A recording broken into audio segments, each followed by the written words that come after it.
இருக்குது. அப்ப நம்ம என்னன்னா பொருந்திக்கிறோம், அவ்வளவுதான். இந்த உலகம் நிரந்தரம் இல்ல, அதை நம்ம புரிஞ்சுக்கிறோமா? இந்த உலகம் நிரந்தரமா? கிடையாது. இங்க இறந்தவங்களை எங்க சந்திப்போம் தெரியுமா? வறுமையில சந்திக்க போறோம் இன்ஷா அல்லாஹ். உங்களுடைய உறவுகள் யாராவது இறந்துட்டாங்கன்னா ஞாபகப்படுத்தி பாருங்க. நான் நீதாதி மகாதல்லா உயிரோடு இருக்கவங்க கிடையாது, இறந்தவங்களை ஞாபகப்படுத்தி பாருங்க.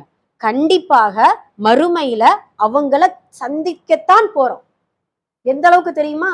நம்ம இந்த கிட்டத்தட்ட 1445 வருஷத்துக்கு முன்னாடி சஹாபாக்கள், நபி ஸல்லல்லாஹு அலைஹி வஸல்லம் அவர்கள், அதுக்கு முன்னாடி இப்ராஹிம் அலைஹிஸ்ஸலாம், மூசா அலைஹிஸ்ஸலாம், அதுக்கு முன்னாடி நூஹ் அலைஹிஸ்ஸலாம், ஆதம் அலைஹிஸ்ஸலாம், கிட்டத்தட்ட பல்லாயிரம் கோடி வருஷத்துக்கு முன்னாடி இறந்தவர்களை கூட எங்க போய் நம்ம சந்திக்க போறோம்? ஆதம் அலைஹிஸ்ஸலாம் மறுமையில நம்ம என்ன செய்ய போறோம்? சந்திக்க போறோம் இன்ஷா அல்லாஹ். அதனால இதை நம்ம முழுமையா நம்பணும். இந்த உலகம் நிரந்தரம் இல்ல. என்னைக்காவது நாமளும் இந்த உலகத்தை விட்டு பிரிய போறோம். பிரிஞ்சவங்களை மறுமையில நம்ம என்ன செய்ய போறோம்?